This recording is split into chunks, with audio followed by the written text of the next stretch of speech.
I've been doing IVF now for 35 years, and in the beginning, we transferred embryos based on morphology or grade, and we transferred many embryos at a time.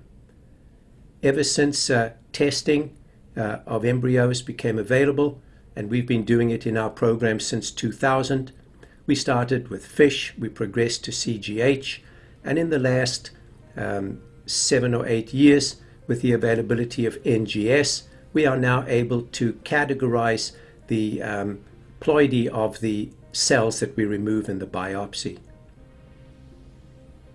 I always knew that if we had no normal embryos in our program, that I would offer patients the chance to take a Mosaic embryo with appropriate counseling and with amniocentesis.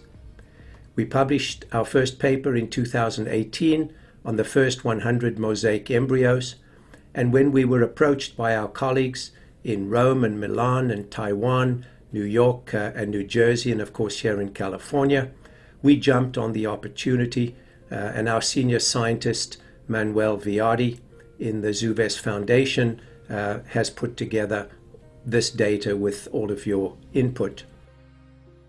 In this study, we analyzed the clinical outcome of 1,000 mosaic embryos and investigated whether some characteristic of these embryos, such as the level of mosaicism and the type of neoploidy, may impact on the developmental potential of this embryo and on the clinical outcomes. We found that embryos with low level of mosaicism have a much more chance to implant compared to embryos with high level of mosaicism.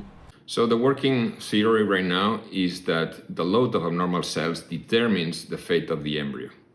If there are enough normal cells, they take over the abnormal ones because they grow faster, resulting in a normal baby.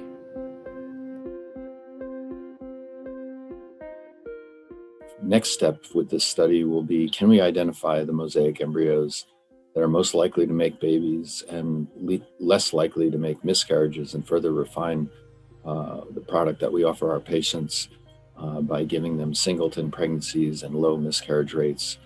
Something we've achieved with euploid embryos. Can we identify the mosaic ones that give them the highest potential and the lowest risk? So that's where we're headed in future studies.